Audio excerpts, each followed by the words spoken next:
Hello, and welcome to today's Opportunity Desk live session. Today, we are going to be talking about something very, very interesting and very, very important for every organization. You come up with those ideas on how to change lives, how to affect your community, how to do things that will change the lives of people in your community. But sometimes, every founder and every initiator of a project meets a brick wall, and that wall is funding.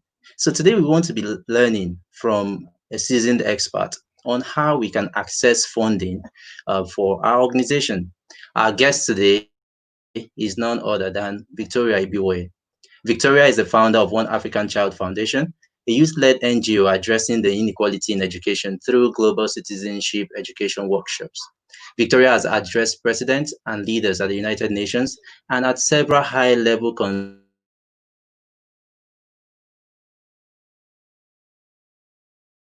She is the current youth representative to the SDG Education 2030 Steering Committee and previously served as an ambassador of the Global Education Monitoring Reporting on Accountability in Education. Victoria is also a professional facilitator and has worked with institutions like the United States Institute of Peace, Equitas International, and UNESCO. Victoria in 2017 and 2018 was named as one of the 100 most influential youth or young Africans by the African Youth Award. And in 2019, she was a Mandela Washington Fellow. I'm sure that you will learn a whole lot from Victoria this evening. So, ladies and gentlemen, without any further ado, welcome Victoria Ibiwoye. Victoria, welcome to the show this evening. How are you doing? Thank you, Jude. I'm good. Thank you so much. Great to see you after a very long time. I know. It is good to see your face too. Thanks for having me. Thank you. You're welcome. So, Victoria, right? One thing, as I was thinking about this program today, I was wondering in my mind, how is it possible for an organization, most especially a starting organization, to access funds? Sometimes funding could just be a pin that your tire out there with so much energy, so much passion to do stuff, but then you meet that obstacle called funding. So how does a young organization navigate around this? Maybe you could share light on this for us to gain more understanding.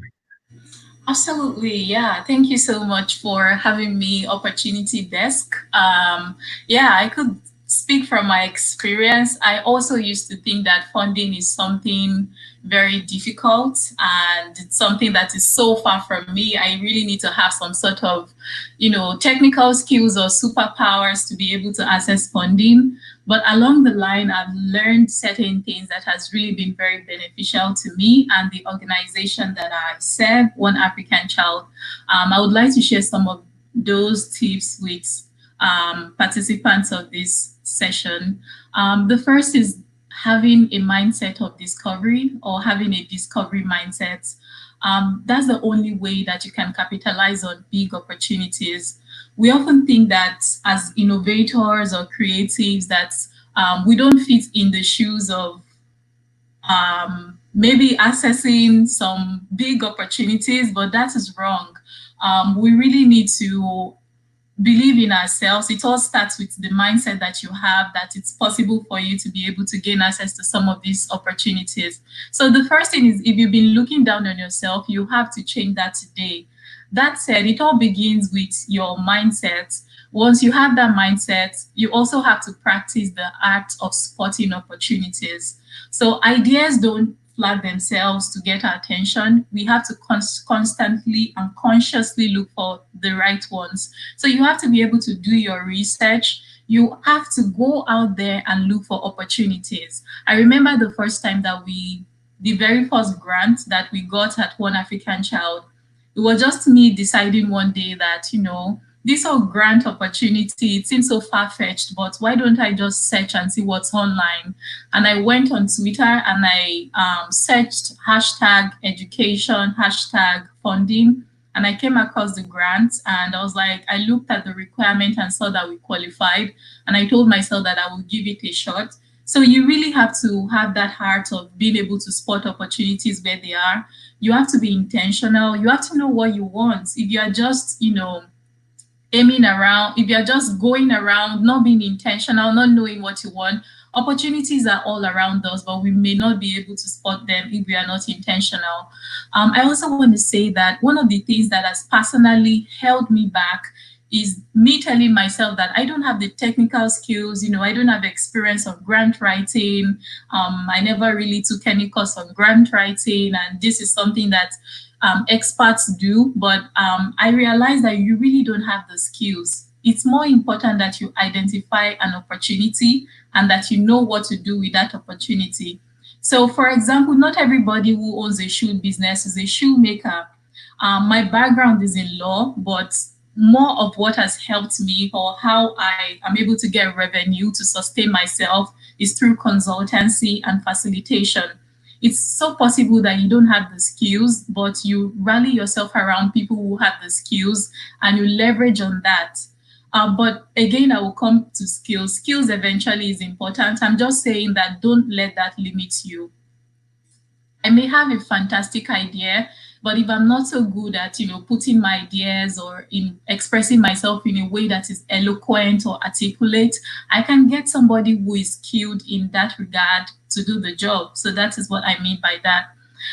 Something else that I've found is you have to be realistic. You really have to be truthful to yourself. You have to know what it takes to proceed, and opportunities that you find, you have to ask yourself, do I really stand a chance? Do I have everything that it takes to proceed with this opportunity that I've identified?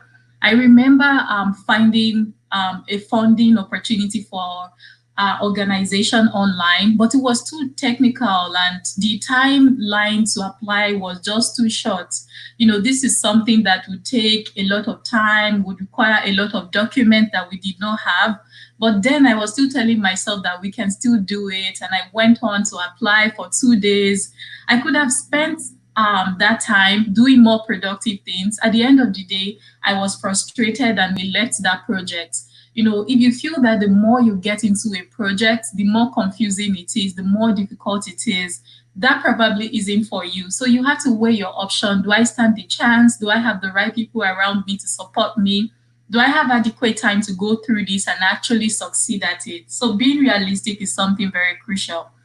So I talked about having a discovery mindset, just believing that everything is possible.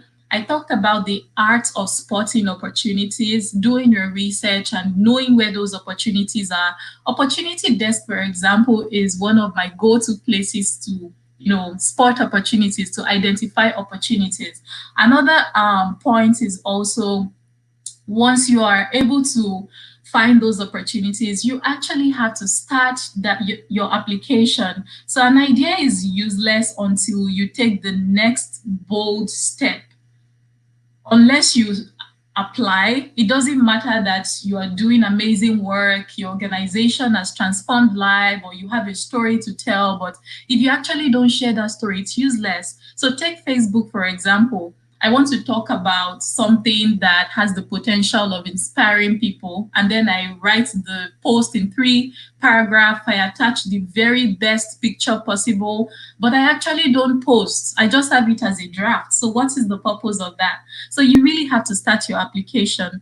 But I found also that this is where people get stuck because they're like, funding, if I don't have the experience, how exactly can I start? How can I succeed? I would like to share some tips from a book that I've just read called, what's it called again? It's called Made to Stick. So it simplifies, it embodies 5 simple steps for you to make your idea stick.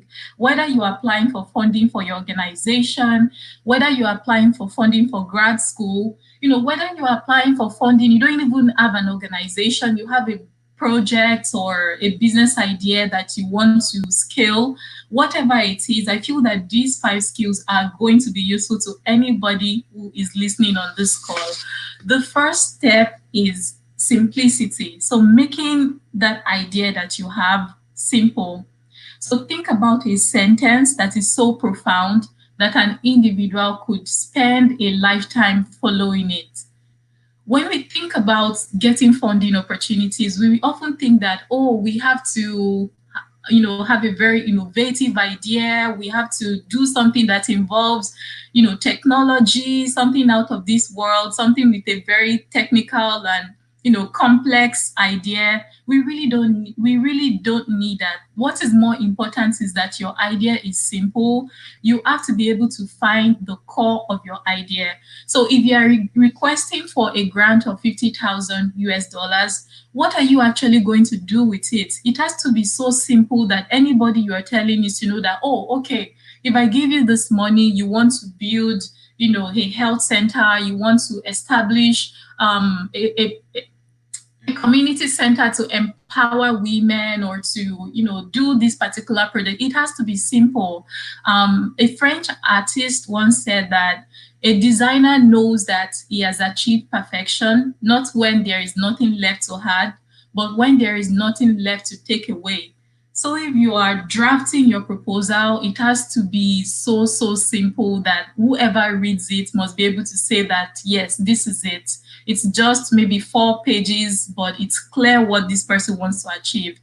So think of your project as if it were to be made into a headline. What would it be? You know what attracts us when we come across news is usually the headline. So you read the headline and you're like, wow, I want to find out more. So what is the most important information that you think people should know? So that is what you really need to put first. Avoid burying the lead.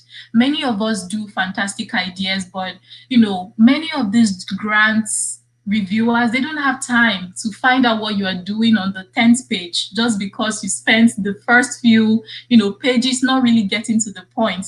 Whatever it is that you want to achieve, that has to be what you capitalize on. I should be able to read the first paragraph of your project or whatever your story is and know that, yeah, this is what you're working on. So don't let the most important information slip too far down in your story structure. Make sure that what you want to achieve, it comes first. It's like an elevator speech. You meet somebody who has the potential to support you. You don't have all the time to start telling stories and stories. These people are usually very busy people and time is valuable to them. So make sure that your idea or your project or your proposal, it's first of all simple. People that listen to us, many of these donors are constantly making decisions in an environment of uncertainty. So having a core message help them avoid bad choices.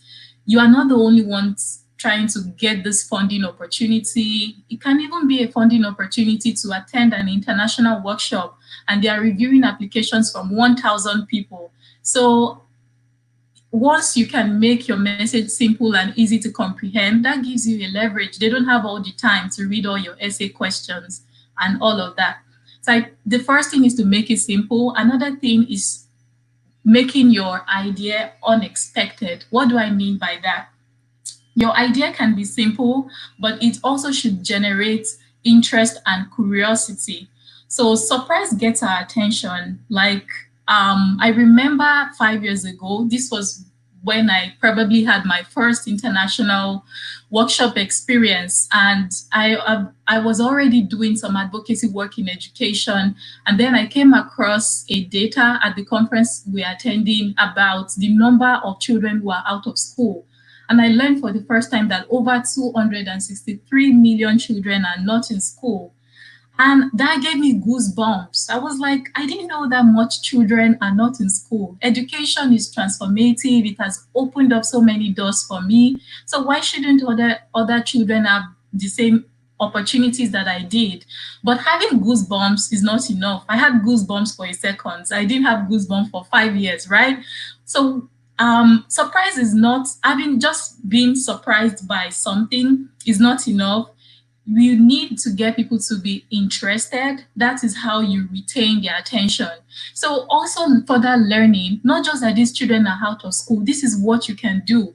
This is what happens if, we don't secure their future by putting them in school. We probably would have a world where, there is more violence, unemployment is going to be an issue, and even those who have, they are not going to feel safe with what they have because those who don't have will constantly, terrorize them. This is why education is so important. This is what got me interested, knowing what I can do and seeing the big picture, right?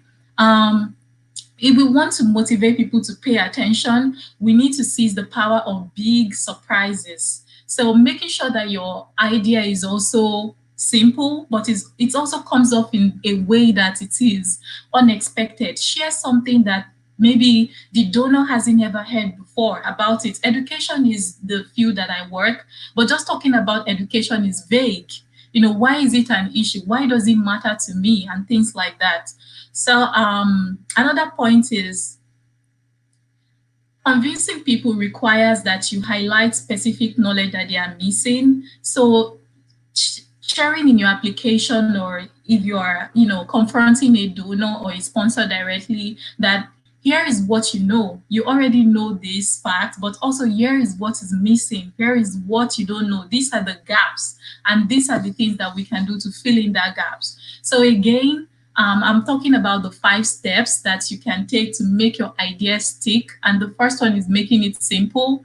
The second is making it unexpected, using the power of surprises to get people to buy into, what your project is about. Another point is making your idea concrete. Oftentimes, when we apply for applications, whatever it may be, you don't have the opportunity to tell your story in a book, and somebody is asking you to tell all your life story in 100 words, to tell you why you need to get those grants in 500 words. That is so limited. You have to make sure that whatever you're sharing is concrete. And also, novices, not the people who have the resources to give to you, I would also call them as is it helps to what's the word, it helps to address them as a novice. Even though they're experts, don't assume that they know everything about what you're doing. So in order to be able to do that, make sure that your idea is concrete. You don't go into too much information that may be relevant to you but perhaps is not relevant to them. So a concrete idea is more likely to be remembered when you ask questions like, so in your application, if you're applying for a grant, for example, it depends. Some donors have a template that they want you to work with. Some don't, and they just simply ask you to, share a proposal with them. Many of the questions that you would see arise would be, what are your key activities? What exactly do you want to do? Your activities need to be concrete. You don't just say, we want to do education. Education for what group? How are you going to pass on this education to them? Are you doing a workshop? Are you doing a simulation? Are you doing, how exactly are you going to do it? Is it going to be virtual? Is it going to be physical? Who are your key partners? Earlier on, I told you that you necessarily don't have to have the skill. You need to identify the opportunity. Also, in terms of what you need to implement, usually when you receive a huge grant, the bigger the grant, the more they expect that you also have key partners to work with you to make it work. So if I'm doing something in girls' education is my field, but issues of gender is not really my core. I could get somebody who is more experienced in that, an organization who is more experienced in that, and collaborate with them. Also, just having partners on your side gives you credibility. If I'm partnering with Opportunity Desk, I already know that I have some level of credibility. Just you could Google Opportunity Desk and see records of amazing work that they've done. You need to be able to identify your key partners. What is your value proposition? Why would we giving you this money, $20,000 or $10,000? What difference will it make? What value are you going to create with that? You need to know these things. Who are your customers? You need to be specific. Don't just say women. Don't just say children.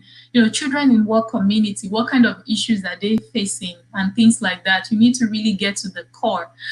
What are your key resources? Resources can be talents and people that you have within your organization. They could be facilitators who would help you deliver the workshops. They could also be properties that you have. You already have, computers. We have a computer room to deliver this virtual workshop, so that won't be a problem. We are also coming to the table with some level of resource. We are not asking you for money. We are also bringing something to the table. What is the cost? What would it take? I've seen some people have beautiful, fantastic idea, but if you just meet a donor and they're like, okay, how can I help you? How are you? What are you going to say that would make them say, okay, let's move to the next step? You need to have done your research, know the cost. Are you going to be paying some admins who would be working with you? Are you involved in sales and distribution? What do you need to buy to, get your market out there and things like that? And also think about revenue. What if I invest 20,000, dollars in you? What do I get in return? What change or difference will that make? How will it sustain the kind of impact that you want to create? Keep the idea simple, make it unexpected, use the power of surprises to get people interested, make it concrete, keep it, make the idea really concrete. I don't know another word to use in place of concrete. Another point is credibility. So credibility is knowing what you're talking about. You could refer to someone and they would be like, oh, that girl knows her stuff. So be credible. Have vivid details to boost your credibility. And credibility can also be in terms of statistics. Why is this a problem? 263 million is the population of Nigeria, and a half. It's like the entire population of the country not getting an education. This is what it feels like for children across the world who are not going to school. Statistics are good, but also you have to be able to connect them in relationships. Like, what is the relationship with the numbers? Just stating that 60% of girls in Nigeria are maybe not getting enough education. I would feel bad about that, but why should I care about that number? That kind of thing. You have to be able to connect your data to relationship. How do they relate together? So having a few vivid details, it might be more persuasive than having just, a junk of statistics. Having a few vivid details might also be about, we've been to the community. I've been to this community. I've seen what it feels like for the children not to, be able to gain access to healthcare, and this is how it impacts them and things like that. So just having those details to connect to your statistics also helps. Another point is be emotional, or use emotional when you write your story. When we apply for funding, it's usually, about proposals, and proposals can be abstract. You really need to learn how to, appeal to the hearts and minds of people. So when it comes to our hearts, personal stories usually trump being vague. So if, for example, I use my own life as an example, my story is facing difficulties in education, and today I advocate for inclusive education because of the personal story that I have. I now talk about why we need to do more for education. So to get people to connect to your story or to connect to your proposal, don't just, talk about data. Don't just, be abstract. Also connect to the heart of people. Help them see reasons why they should care. When people think analytically, they are less likely to think emotionally. So I look at the numbers, okay, but you know, 263 million kids, you said they are not in school, but a lot more than that are living in conflict zones and they need securities. So why should we invest in education when we can invest in guns that can help people be safe? And being analytical is not enough. You also need to connect to the emotions of people, help them see why they care. And You don't even necessarily need big numbers. You can be working with a target community of just 50 people. Help people see why they should care in those 50 people you are working with as opposed to the masses. And personal stories always trump just sharing general vague stories. Another point in being emotional is, like I said, why should people care? A lot of donors or sponsors want to know what's in it for me. So help them see how, if they do good, how that also helps their project or advances the issues that they care about. Um, so you can use words like, I want you to take a moment to imagine how this training or how this collaboration will help us achieve our joint goal. So helping them just move from the paper to, imagining the impact that their support or their sponsorship would make in your life and the people that you represent. So donors must care enough to donate their money. Think about this. Why would the world be less of a rich place if your company or if your organization disappeared? So asking questions like that, if we don't have these organizations in place, you know, people are going to continue to be oppressed. So we need your support to, promote freedom of expression, freedom of speech, and things like that. Help them see why they should care about that. Finally, stories are very, very powerful. So I talked about credibility. A credible idea would make people believe you. You are telling them the facts. An emotional idea will make people care. If you connect to my emotion, I'm like, oh, wow, I didn't know that. That's sad. But the right stories, when you share the right stories, it makes people act. It makes people take action. It makes people move from caring to wanting to do something about it. So also, I've heard some people say, well, I'm not so good at storytelling. I can be introverted and all of that. You, firstly, you don't always have to be a storyteller, and it doesn't have to be your story. I mean, I could care about education, but I could also come from a very privileged background where I never experienced what it feels like not going to school until I was 15. I went to a private school and things like that. I don't have to share my own personal story. What has really helped me is being able to spot stories. So I already started One African Child. My story is not as moving, as emotional as some people's stories, but I spot powerful stories and I collect them and I share them. It's the same thing that you can do. Many of the people on this call, I suppose you are already, taking action. Make sure you are documenting the impact you're making. Help people see how, even if you invest in the life of one girl or one boy, it makes a difference. So know what you're looking for and recognize that life is giving you a gift. The story we tell is everything. It all comes to mindset as well. Even in the midst of this pandemic, in the midst of this crisis, there is a lot that we can learn. There are things that can still inspire us to be positive. It depends on the story that you're telling about everything that's going on right now.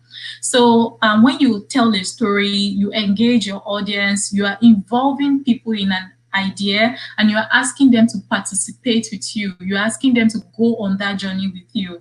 So those steps that I shared, keeping the idea simple, making it unexpected, keeping it concrete, being credible, being emotional, and using the power of storytelling. These can help you, whether you're applying for funding for your organization, you're applying for funding for a personal project, or you're even applying for funding for an application, you want to gather more personal or professional skills. Following all of these steps would be very, very helpful. So at the end of the day, you want to have an idea that is a simple, unexpected, concrete, credentialed, emotional story. It's just a summary of everything that I've talked about. And I want to share something with you, which is called the curse of knowledge. The curse of knowledge is about once we know something, many of us do the work we do because, we are passionate at it And the longer we do the work, the more skilled we become at it. So once we know something, we may find it hard to imagine what it's like not to know it. And when that happens, it means that our knowledge has cursed us. And it becomes difficult for us to share our knowledge with other people because we can't readily recreate a listener's state of mind. You want to avoid the curse of knowledge. So take, for example, I'm a medical doctor with 20 years of experience and I'm applying for a grant. And then I start using these very big medical terms and expect that those who are reading it understand what that is. I may have the experience, but it doesn't mean that those who are on the other side have that experience. You really have to, take yourself away and put yourself in the perspectives of those who are on this journey with you, those who need to support you, and know that, deal with these people, like I said earlier, as if they are a novice. They don't know anything about your field, and they were willing to learn and see ways to support you. We really need to avoid the curse of knowledge. And sometimes that may play with our ego, just like I know this thing, I know I'm good at it. If you are not being careful of people who may not really understand the context as much as you do, you may miss out on several opportunities. I think it's almost time, but I want to share with you many of the things that I talked about are more like soft skills. I also want to share technical skills that would be very important in identifying opportunities. So there are certain checklists that you need to know. Like most of the time when you apply for a proposal, and if you use those steps that I shared with you in your proposal writing, they should be able to guide you. But you also need certain things like, sometimes they require you to attach your CV, make sure that, that is up to date. You may also need the CV or profile of resource persons that you are working with. If you are collaborating with people, don't expect that they know who Grace is just because, Grace is very popular in Nigeria. You still have to, include a bio or a profile. These are the people who are coming on this project. These are the sort of skills and expertise that they are bringing to the work. Sometimes you may get asked for articles that have been published about your work online. Make sure to include that. Everything that you're doing now, just gather all those information. You don't know how it might be useful in the future. You may need things like certificate of registration. So the truth is, if you really need to get a grant, in a way, I don't know too many opportunities that are out there for people who don't have registered organizations. So you need to have a registered organization. It goes back to what I said about credibility. You need to show that you know your stuff, and you need to show that you're transparent. So having that certificate of registration, having your financial statements, all of these things are very, very important. They are critical. You don't need to have experience on how to draft them, but be willing to learn, have an open mindset. If you don't know something, just go online and Google, ask people for help. I remember the grants that one of the grants that we applied for, we actually got a feedback from the donor, and they were like, this financial statement that you wrote is not the standard financial statement. It's so unprofessional, but we really like your proposal and we want you to work on it and send us a proper financial statement. They gave us that opportunity. Not every donor would even write back to you to tell you why they've not selected you. So make sure that you are building all these skills, putting all of these things in place. If you don't know anything, be willing to learn. Don't have a closed mindset that I don't know how to do this, and so I'm going to give up on the opportunity. A combination of everything that I said earlier, all of those soft skills with the technical skills, putting all of the papers in place and being prepared, having the right people by your side to work with you, all of those things would be very, very valuable for you. One last thing, I know that I said this would be the last thing I'm sharing. One final thing that I would like to talk about is opportunities come in form of value. They don't always appear as money. I was reflecting and I thought about the grant opportunities that we've got at One African Child, or that I've personally contributed to. I think it might be somewhere between 50,000 US dollars. It's not a lot of money. There are people who have applied for grants of millions of dollars. But when I think of the value that we've gotten otherwise, opportunities that our volunteers have had, if one African child has to pay for some of the trainings that our volunteers have applied locally and internationally, that those opportunities probably are 3 times more than the funding that we've gotten. So value can also replace, physical money. If you cannot get, the funding, look also for alternative ways to get value for what you want. Instead of, having to pay someone to come and deliver workshops, our volunteers have opportunity to collaborate with partners, our partners like UNESCO. They get the training, then they come back with that expertise and deliver. So yeah, don't limit yourself when it comes to funding. Everybody loves care about money. Money opens up doors.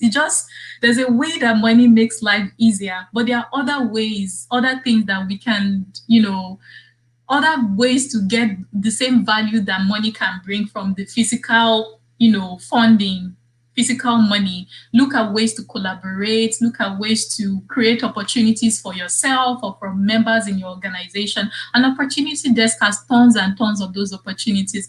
The very first opportunities that I've gotten have been through opportunity desk. So it's like paying back what opportunity desk has done for me, being part of this live session. Yeah, so I would like to stop here and yeah, get some feedback. Wow. Wow, wow, wow. Super amazing session, Victoria. I mean, like, we're just going, all about funding. And I'm sure that so many of the people who are watching this session right now would get back on the horse and begin to dust their applications that they probably have given up on. Yeah. But I want to ask this question, Victoria. So for an organization, right, that is just stepping into the waters, their first experience at what they are doing, they are passionate about, and they've never really have the track record, as it were. How would you advise them to go about an application for a grant or Yeah, that's a very good question. I would say, like I said earlier, be open to learning. Everything that you need to know, they are out there, they are online if you really go out and be intentional and search for it, but also ask for help. Ask for help from people who they've done it and they've succeeded at it. Like I was sharing the example about financial records not being in place and asking a friend, oh, I didn't fully share that story. I asked a friend who, has gotten several grants to share their financial statement with me, and she did. And we followed that format. Another thing that you can do is if you are just starting out and probably don't have the records for credibility, you can collaborate with an organization that has that record. So if you are part of a network, let's say the yearly network and all of those things, all of this fellowship introduces you to a wild, you get to meet people that you probably won't meet on a normal day. So you meet people who have more experience than you, and you can collaborate with them, and that collaboration actually helps build credibility. But today's world is about collaboration. It's not about doing things in silos. It's not about, we are no longer in that moment where people hide information anymore. You can ask somebody even for their CV and they will gladly share. Don't be afraid to ask people for help. And again, it's about having the right kind of people by your side. It's possible that you also have people who don't have the spirit of abundance and they hoard information. You want to avoid those type of people. You want to go more to people who have the spirit of abundance and they see collaboration as, something very healthy and all of that. So that would be my advice for people who are just starting out and looking for how to scale from where they are. all right, thank you. All right. So you talked about partnering with an organization. So I'm partnering with this large organization as a small organization. Are there certain pitfalls that I should look out for so that I don't end up getting out of that partnership relationship? Any pitfall at all, or advice you may want to offer? Yeah. So, I've had to turn down a few proposals for partnership just because they don't align with what we are doing. Just because something is rosy doesn't mean you have to, necessarily go with everything. If somebody came to us and say we want to collaborate with you on something, related to so far-fetched from what we are doing in the education space, chances are I will first consider it, but is there really a correlation? Does that align with our focus and our goals, our goal and objectives for this year? If it doesn't, we probably won't accept that. Another thing is also doing your research and knowing, learning about the background of people who want to collaborate with you. I would go online and see what has been said about these people, see the work that they've done.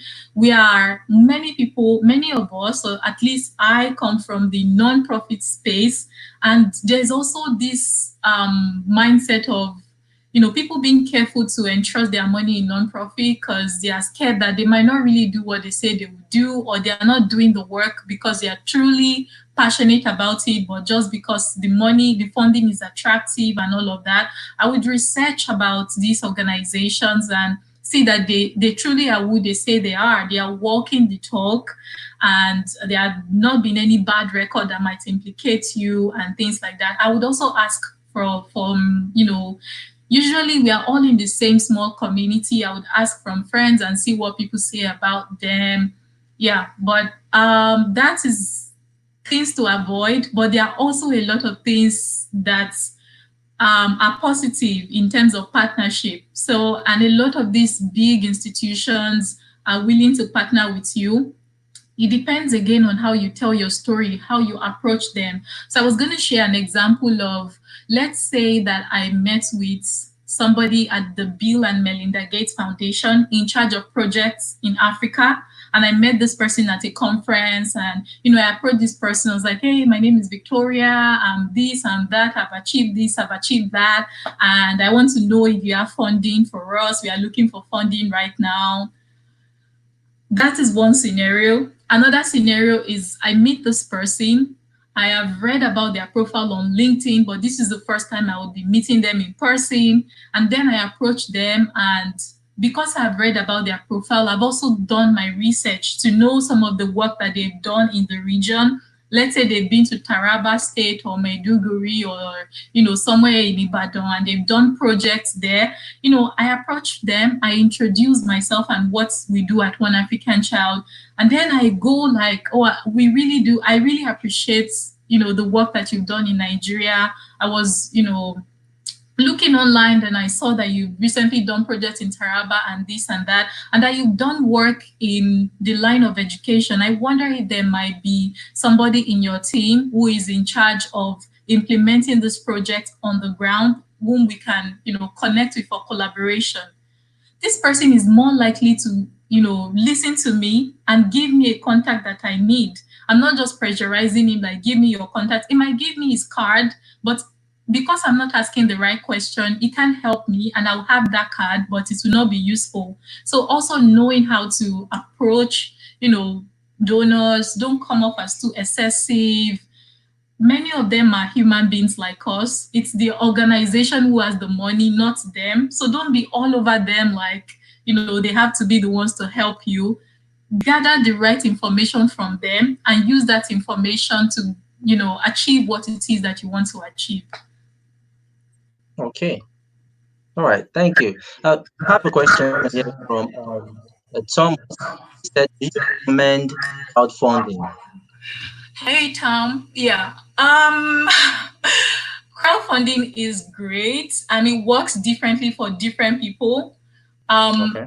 it also goes back to the people within your network. So if you have the right people within your network, it's far more easier for you to raise funds through crowdfunding.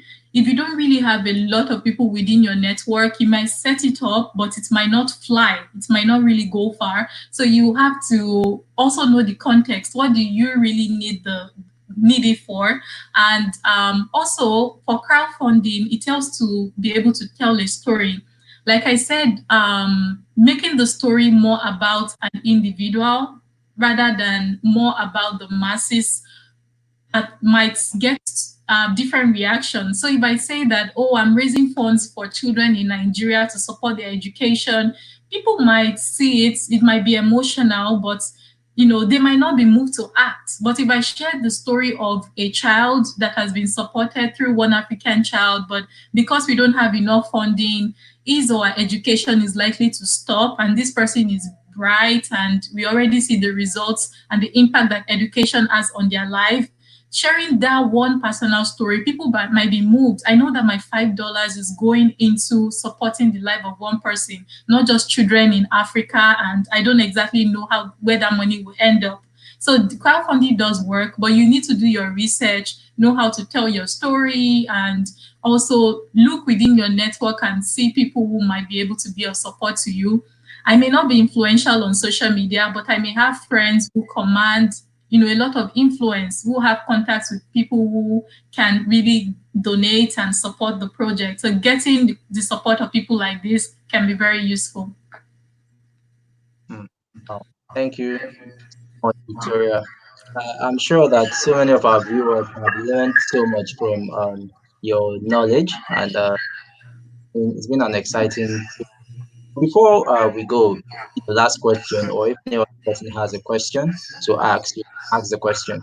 Now, most times we've seen that most young people who are leading organizations, because they want to have uh, evidence, right? Or they just want to have statistics, they want to build up numbers. They tend to state the numbers of reach. Right? So how would you advise that people who haven't really done so much, how can they structure their story in such a way that it doesn't seem as though they are lying and they are not being realistic? Mhm. I had to learn that the hard way. I used to think that you get more respect by numbers, like saying, "Oh, one African child has reached out to 5,000 children or 10,000 teachers," and all of those. Really, the numbers don't count. It's the impact that counts. It's the story that counts.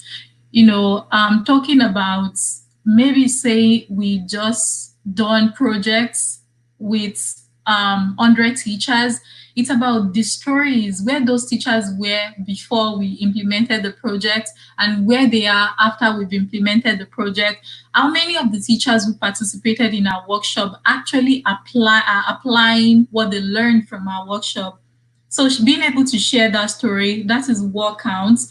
And in relation to fundraising, I think it's very important to mention that you have to be careful not to over exaggerate. I remember the very first funding we applied for, it was a funding of $15,000.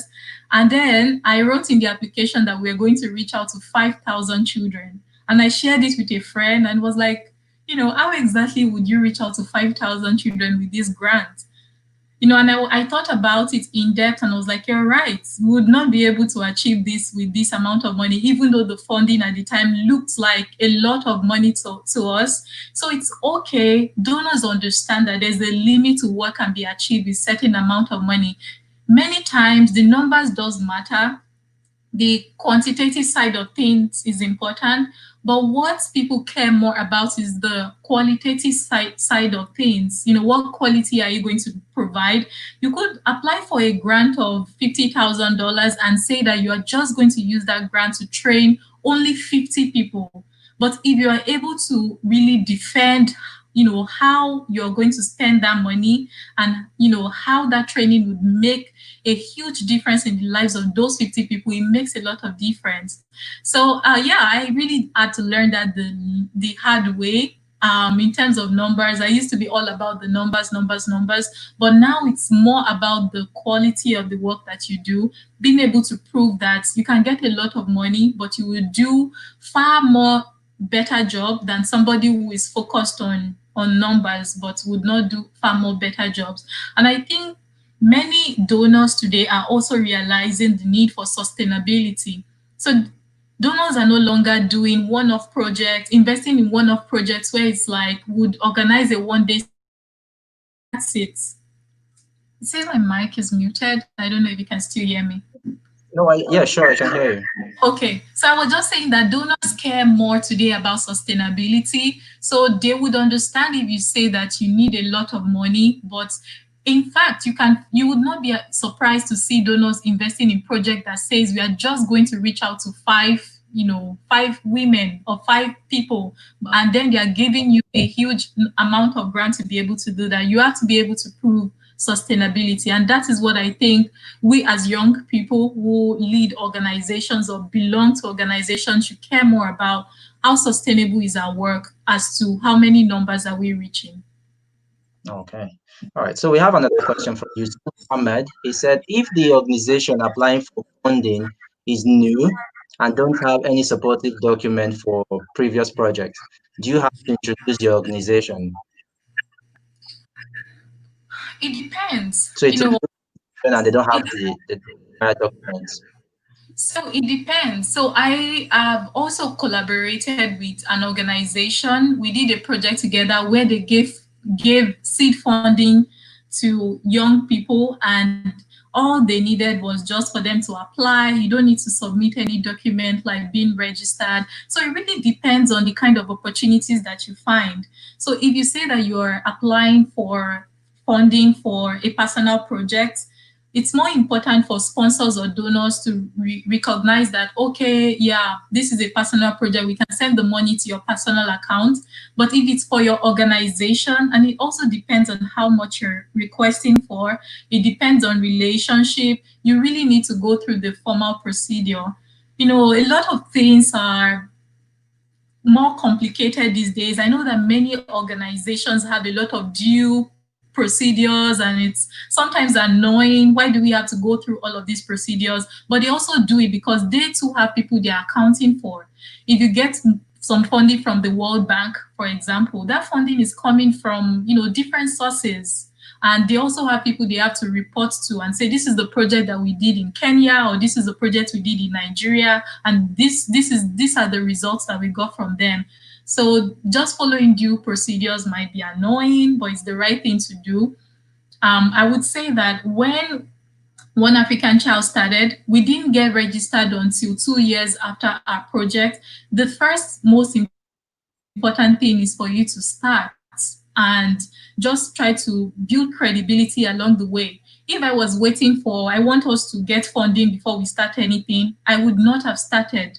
But because we started, we had stories to tell when it came to applying for those grant opportunities. So that would be the same for you. Don't stop. How were we getting grants? We got grants from friends.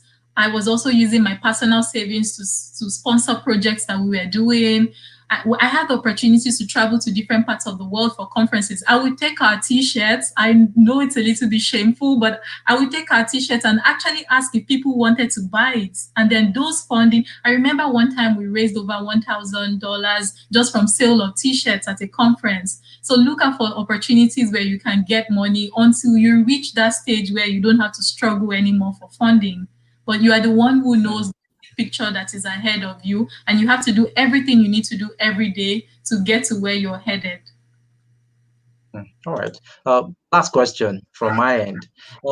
So how can organization effectively keep records as regards grants that they got, to ensure that sponsor don't think that the money was misappropriated?